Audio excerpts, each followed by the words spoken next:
Trust is fleeting, while betrayal is timeless.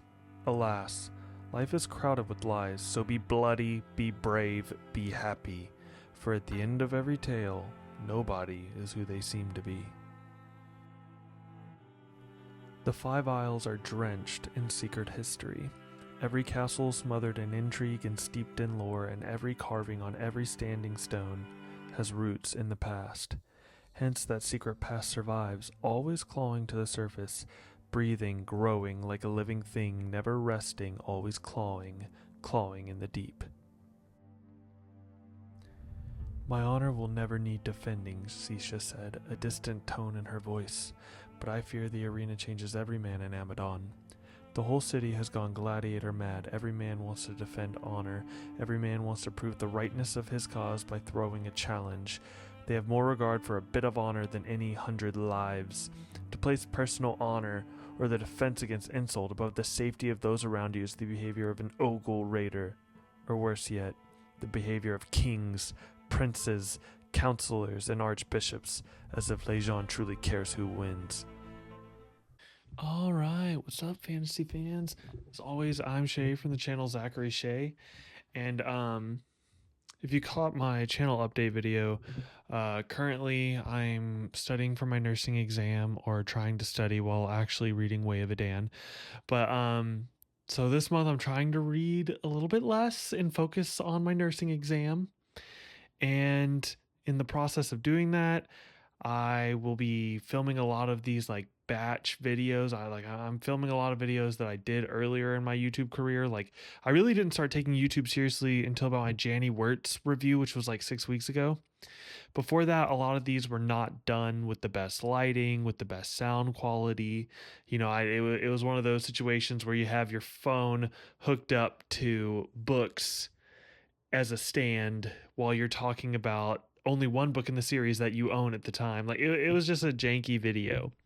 So today I want to really give this series the respect it deserves and do a re-review of The Five Warrior Angels by Brian Lee Durfee, starting with Book 1, The Forgetting Moon, Book 2, The Black Kissed Heart, and Book 3, The Lonesome Crown by Simon & Schuster Saga Press, or yeah, something like that. Whatever his intro is for his YouTube video. I've seen countless of his videos, but I was kind of mimicking Brian Lee Durfee there.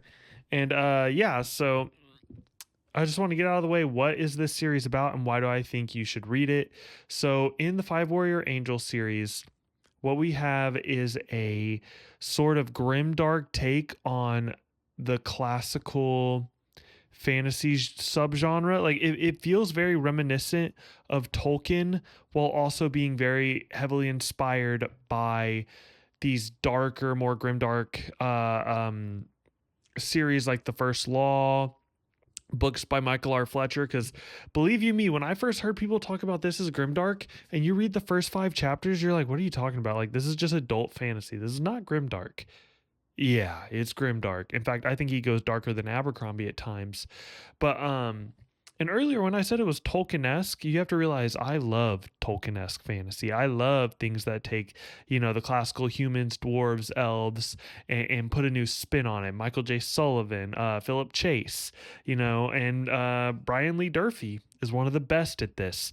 The way he is able to take those tropes and common fantasy leanings and twist them. The Valle, they are inspired by Tolkien's elves. I'm not taking this out of Brian Lee Durfee's mouth. If I am mistaken, he can correct me, but it gives the vibe that the Valle are inspired by Tolkien's elves. But they're so different, and they are kind of a mirror of the nobility of the Tolkien-esque graceful elves, and instead we have this Fae-esque elven countenance that these Valle have, but it's to hide a much darker interior, and the way the Valle conduct themselves, it is just very interesting to read the Valle.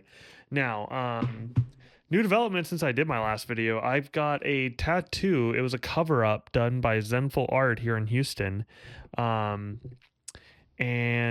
it was actually inspired by the Blackest Heart's cover art. He was designing this chainmail piece that would cover up the bad tattoo that I had underneath. This is my first and ever cover up, and probably my last, because I really didn't like the tattoo that was there. It was of a comic character I really liked, but it was just very poorly done. And I showed him a picture of. See, I don't even know if I should say her name because it's kind of a spoiler for book one. But this assassin type character, it was inspired by her armor. And then Lonesome Crown, awesome. Now, this series, what I think it does better than others is Brian Lee Durfee is an absolute beast at witty dialogue.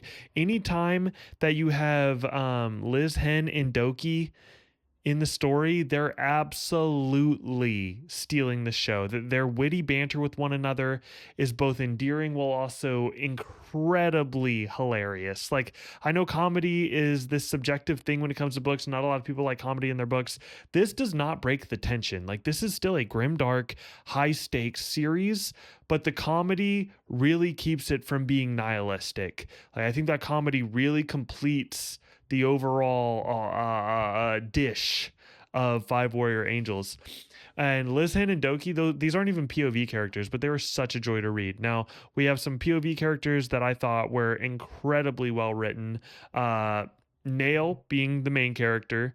It's been a while since I've read it. Jondrelyn and her younger sister, but Jondrelyn I did not enjoy as much as her sister.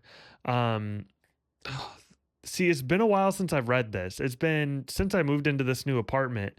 But who else? What the Manseller Allen, I would say, was probably the weakest of the POVs, but was still really enjoyable. The priest type character that you get starting book 2 was a joy to read. Let me see. I know the first chapter started with him in book 3 because I was so ecstatic. Stefan Wayland. Yeah, Stefan Wayland's actually my favorite character in the series. And I definitely, in my last video, Brian Lee Durfee was gracious enough to respond to the video and tell me that there may be a sequel and prequel series in the works. Brian Lee Durfee does have a lot of health issues. And, I want him to do what he enjoys, whether that's writing or whatever, because, having that many health issues, I understand not wanting to be at the desk all the time. Or if he does want to write, if that's an outlet that brings him joy, go for it. I support Brian Lee Durfee no matter what. Any book he writes, I will be getting it day one. And spoiler alert, all 3 of these books were 5 stars. All of them. They definitely, I think Blackest Heart was the best. It was the strongest in the series. That's where we got the kind of like the Fellowship of Nine. And it was like his darker take on the Fellowship of the Ring, I felt, but nowhere near as wholesome as that. I think Blackest Heart is his best book. Lonesome Crown was really, really close. I'd probably go Blackest Heart, Lonesome Crown, Forgetting Moon. Don't take that as, oh, it starts off rough but gets better. No, it starts off great. It's just that's how good book 2 is. And yeah, I really don't want to get into spoilers. I had a spoiler talk about this before. I just think if you're a fan of elegant prose, sharply written dialogue, incredible trope subversion, and just really well-written characters, especially within the scene. He's able to write characters in the scene very well and very true to who they are. The only thing on his character writing is some of his arcs I did not find, like, the ending of the arc won't be as satisfying as you think it's going to be, but I feel like that's intentional for the story he's trying to tell. His story feels very realistic. And that means sometimes that these dramatic ending of an arc that you've come to expect in other series, he's going to subvert that and do something a little bit different. I think you have to go into it with that expectation. But yeah, Five Warrior Angels is imaginative. It's perfectly written for the type of story he's telling. And I really feel like the Five Isles is much like Eorman Land. Like, I'm obsessed with Way of Edan right now, but much like Eorman Land, much like, let me think, what's another, Oh, yeah, yeah, yeah. Much like the world in the Black Tongue Thief, much like Etheria from Bound and the Broken, the Five Isles feels like a world. Like, it's definitely one where there's some fantasy worlds where so many of the locales feel so similar. So you kind of don't really like pay attention to where things are on the map. Oh, I'm constantly going back to the map. I'm like, where are we? Source Severe? He's from Source Severe. Like each of these lands feel very distinct, and the Five Isles, each of the Five Isles have their own personality, and within the Five Isles, like within each isle, there are little differences. Uh, the world just feels very distinct. Each locale feels very distinct from what you've already read about. So, yeah, this is why I think you should be reading The Five Warrior Angels. I know this is a bit late. Most people have already given this series a try. Most people know how great it is. But, I made this video once before and I thought I could do it a little bit better this time, a little bit better equipment. And yeah, Brian Lee Durfee deserves all the praise. That man is an absolute beast of a writer. And Simon and Schuster, what are you doing? Get that man on the phone, offer him whatever he wants to write a prequel or sequel trilogy. I really honestly don't care either one because there is enough laid out in here to where I think he could tell a very captivating prequel series, and the histories have been distorted so much that he could still tell a plot with so many plot twists even after telling a series that was thousands of years later. And I think he did that intentionally. Like, there's been so much obscuring of the history and so many legends and myths layered on top of the history that he could go back, do a prequel, make it amazing. But he could also do a sequel. And if he does, please include Stefan Whalen and Mud Underfoot. Oh, another thing, Manslaughter Allen's sister and Crumb. As I'm talking about this, the memories are coming back to me because I read this. I finished Lonesome Crown quite a bit ago. But I thought the Ogles were done so well. Like, you can tell that they're orc inspired and slightly vampire inspired, but it took the orcish stereotypical type of race and really elevated it. Like, I liked how not every member of the Ogles was some mindless brute. Like, yes, there is a lot of that. It is a more barbaric culture, kind of Viking inspired at times, but you still have some individuals like Mud Underfoot who did not get enough time, and you got Crumb, who was just incredibly captivating to read.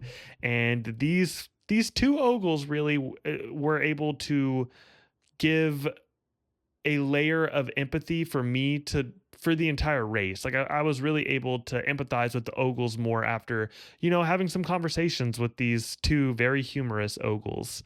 And best character in the series is got to be Beer Mug. One of the best animal companions, hands down, ever in a fantasy book. If I were to make a list of top 10 animal companion characters, you bet your booty that, why did I say that? You bet your ass that Beer Mug is going to be in that video. And peace.